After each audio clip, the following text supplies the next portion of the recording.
Arena Geral. Unidos para torcer. AG Placar do Brasileirão.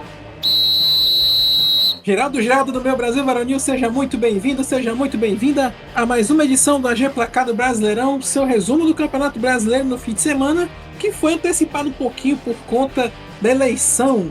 E aí, na sua cidade, seu candidato ganhou, seu candidato perdeu?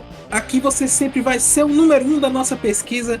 E já adianto aí, crítica, sugestão que você tem aqui no nosso programa, pode deixar no comentário, que aqui você tem vez, aqui você tem voz. Vamos ouvir então como foi a rodada número 29, que além de ser antecipada por causa da eleição, é a última antes da próxima data FIFA do mês de outubro.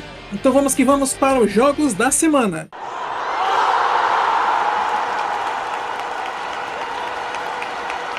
O Botafogo não tem do que reclamar na rodada. Além de ver seus adversários diretos tropeçando, fez sua parte vencendo o Atlético em Curitiba por 1-0 com o Igor Jesus, que poderia ter sido 2 dele, já que o goleiro Mikael se atrapalhou com uma bola recuada e quase entrega a paçoca. O Fogudo também se beneficiou com os tropeços de Palmeiras, que empatou em 0-0 com o Bragantino, ou seja,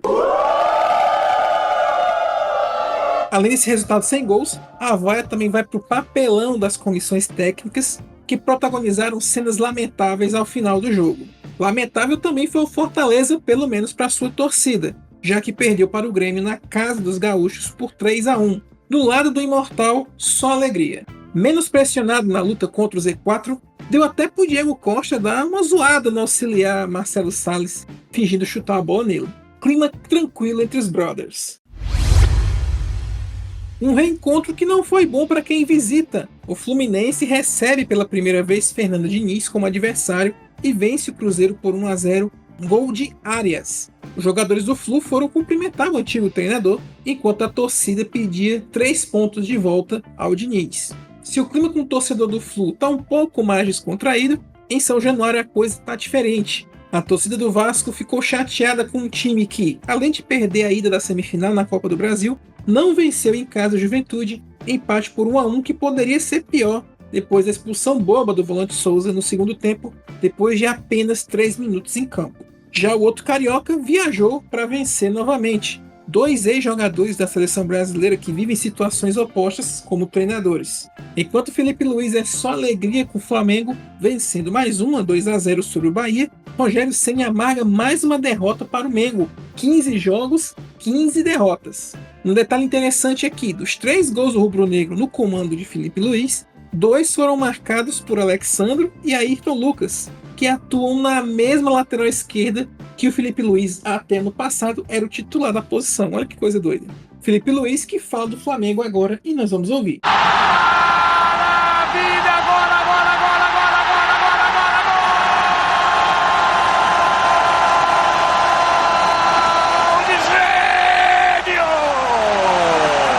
O momento de voz da rodada é um trecho da coletiva que o Felipe Luiz deu no jogo contra o Bahia, né? Deixou o torcedor do Flamengo muito animado, não só pela atuação em campo, 2 vitórias seguidas, mas como pelo papo, né?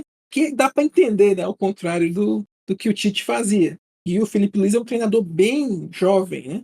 Até no passado ele era jogador do Flamengo, né? E após se aposentar, se dedicou a treinar o sub-20 do clube, que inclusive foi campeão mundial esse ano.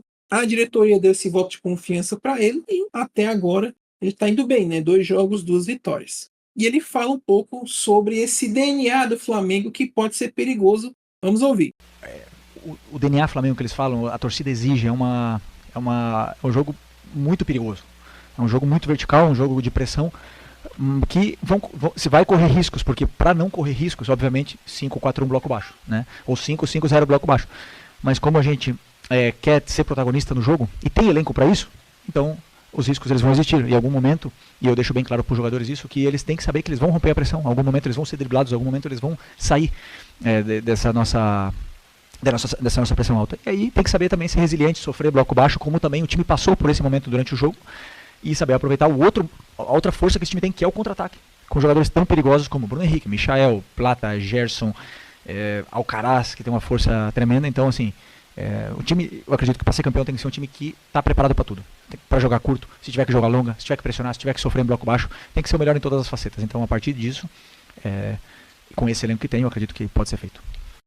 O torcedor do Corinthians viveu uma montanha-russa de emoções. Em casa, com o holandês Memphis de titular pela primeira vez e dando assistência, com o Yuri Alberto marcando 2 vezes, a festa virou um enterro quando o Internacional empata por 2-2 nos acréscimos com um golaço marcado pelo atacante Ricardo Matias de letra. E o golaço foi marcado também na Arena MRV, num tropeço imenso do Atlético Mineiro. Após abrir 2-0 no primeiro tempo, o time baiano não se intimidou com a torcida contra e empatou o jogo. E o gol que definiu o placar foi um golaço de Alejandro, ex-jogador do time mineiro. Se é golaço, lei do ex e tropeço que a gente está falando, o São Paulo tombou frente ao Cuiabá por 2-0 lá no Mato Grosso. O primeiro gol do Dourado foi um golaço de bicicleta do zagueiro Bruno Alves, ex-jogador do tricolor paulista. Corinthians, Cuiabá e Vitória seguem ameaçados pelo rebaixamento. Quem já está com o pezinho na cova é o Atlético Goianiense, que foi derrotado pelo Criciúma por 2-0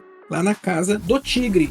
O Dragão já deve estar fazendo sua passagem, amostradinho.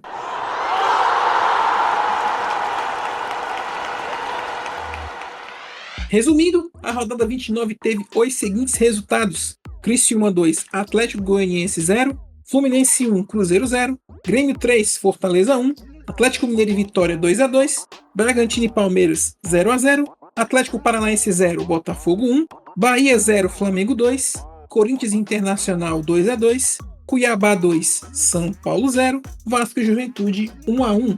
A classificação está da seguinte forma: líder Botafogo com 60 pontos, seguido pelo Palmeiras com 57 e Fortaleza com 55, Flamengo com 51 e um jogo a menos, pode entrar de novo na briga se vencer esse jogo a menos. O G6 é completado pelo São Paulo, que tem 47 pontos, e o Internacional com 46. Na zona da Sul-Americana, Bahia com 45, Cruzeiro com 43, Vasco e Atlético Mineiro com 37, Grêmio e Criciúma com 35, Bragantino com 34, Juventude também com 34, Atlético Paranaense com 31 e Fluminense com 30, fogem do Z4 com todas as suas forças. Zona ocupada nesse momento pelo Vitória e Corinthians com 29, Cuiabá com 26 e Atlético Goianiense com 21 pontos ganhos.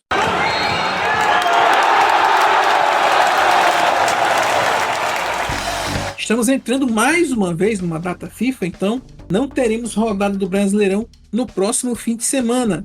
Os jogos voltam apenas na próxima quarta-feira, que vai esticar até domingo, a rodada 30, para que algumas partidas a menos também possam acontecer, né? Tem alguns times que ainda têm jogos a cumprir por conta de atrasos, a agenda batendo com a Copa Sul-Americana, com o Grêmio Internacional e Juventude colocando seus jogos em dia por conta daquela tragédia que aconteceu em maio lá no Rio Grande do Sul. Então a tabela aos pouquinhos vai ficando com todo mundo com a mesma quantidade de jogos. Mas a rodada 30 só vai acontecer de 16, 17, 18, 19 e 20 de outubro, e os jogos são os seguintes: dia 16, quarta-feira, 9h45 da noite, São Paulo e Vasco no Brinco de Ouro da Princesa em Campinas, Fortaleza e Atlético Mineiro no Castelão.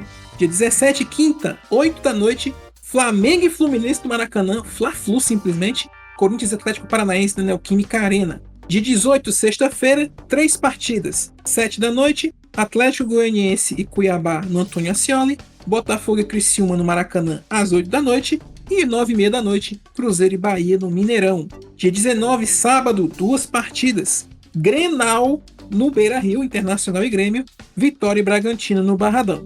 E fechando a rodada, jogo único no domingo, 8 da noite, Juventude e Palmeiras no Alfredo Jaconi. E é isso, gente. Esse foi o AG Placar do Brasileirão. Falando o que eu falei no começo, né? Crítica, sugestão, pode mandar pra gente no nosso site arenageral.com.br.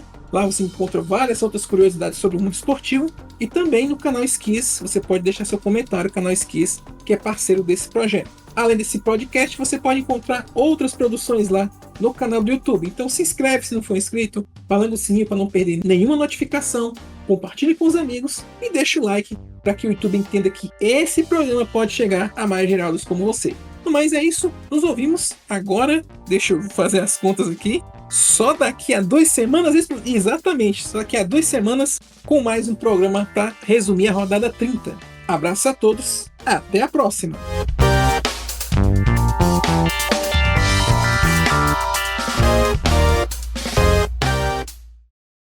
Obrigado por assistir esse vídeo, deixe o seu comentário e também aquele like. Assine o canal para saber o que estamos fazendo e temos a nossa comunidade também no Discord. Se você achar que merecemos, ajude através do Pix. Aqui tem outros vídeos para você continuar acompanhando. Até mais, amor e paz.